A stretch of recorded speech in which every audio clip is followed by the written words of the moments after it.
the golden suit, we're in Thailand. We are here for the KTM's organization, the event called Duke It.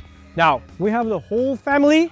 We started riding the KTM Duke 200, then we rode 390, then 690, then finally on this Bonanza circuit, we rode 1290, and it was like shitting our pants again. In the beginning of 1990s, KTM did something extraordinary.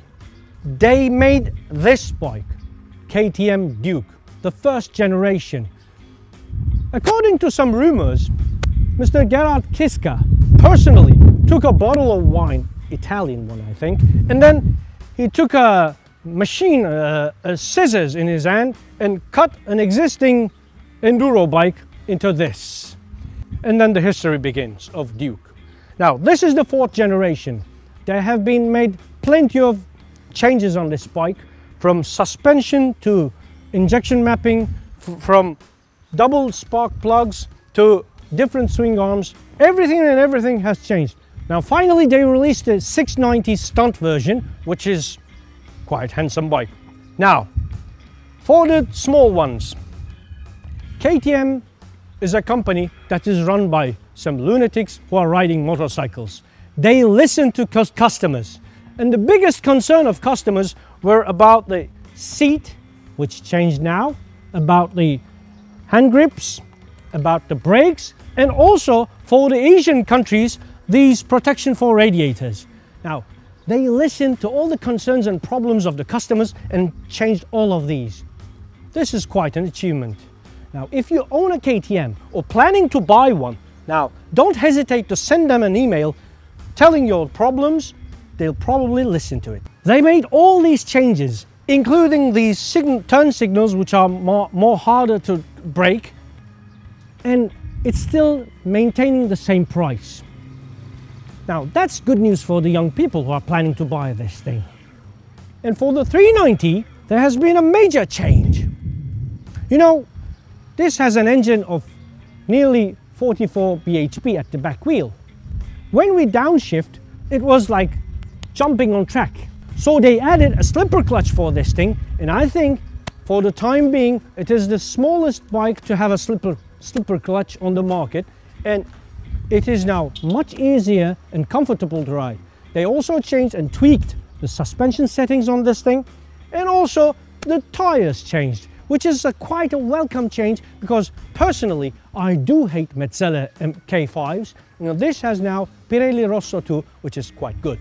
Now, it handles superbly in Turkish roads and in countries where the asphalt quality is not so good. So this is becoming more and more refined Duke 390.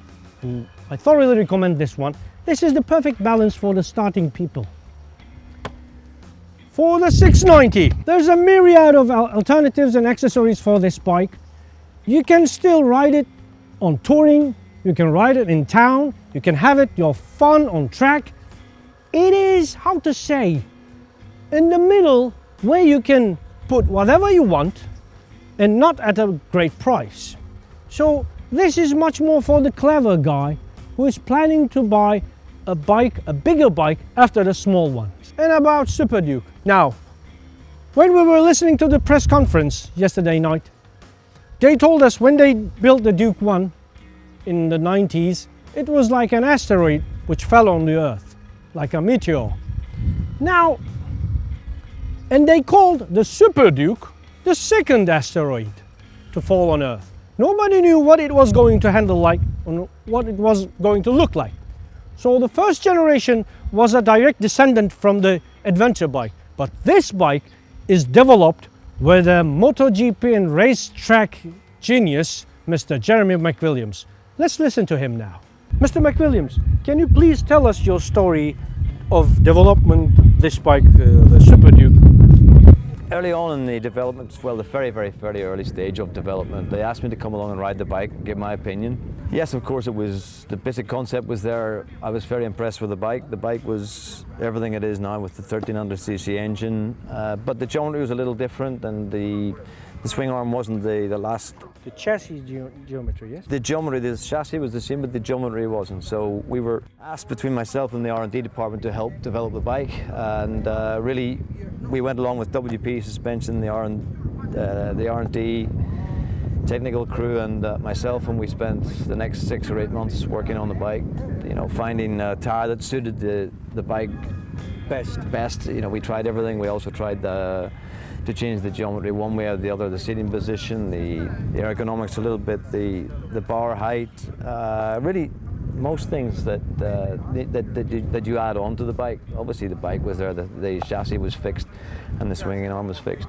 So what do you like most about Superduke? Well, I feel I have an affiliation with the bike because I was involved for so long in the development side of it. But you know, we get it so far to make it work on the road and track. You know, my involvement was not just to come along and help the bike or help the technical department make the bike work on the racetrack. It had to work on the road as it did on the track. And obviously, in the early part, we did no electronics, so we then worked with Bosch Electronics to develop the traction control and the ABS, which I was involved in also. And then later on, we came up with the race bike that you tried today. The race bike is something else, yes, we know that.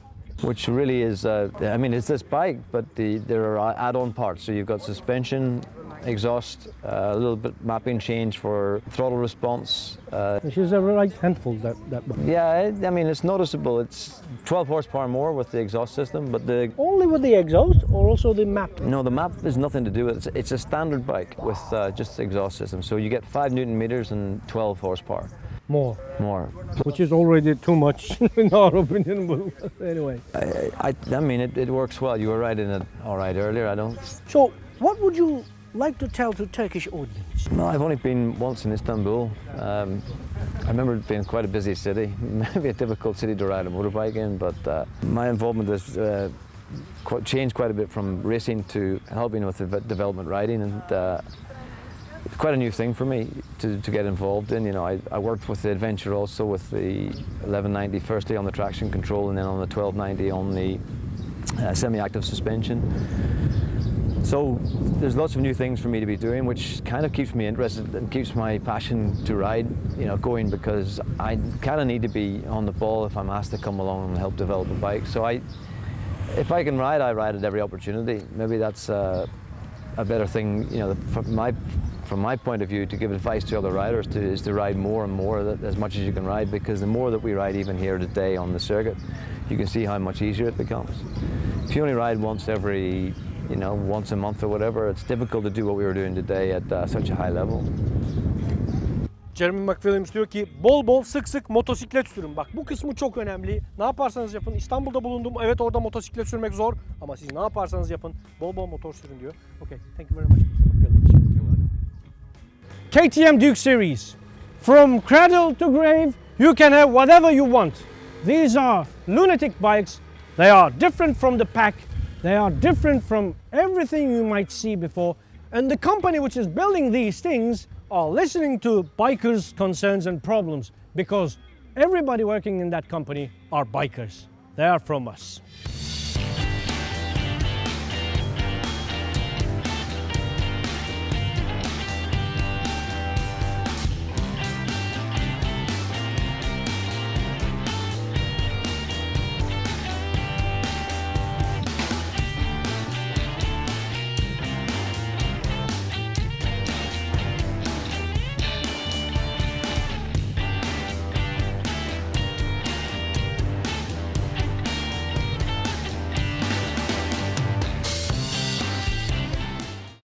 These are the cream of the crop of motorcycling world.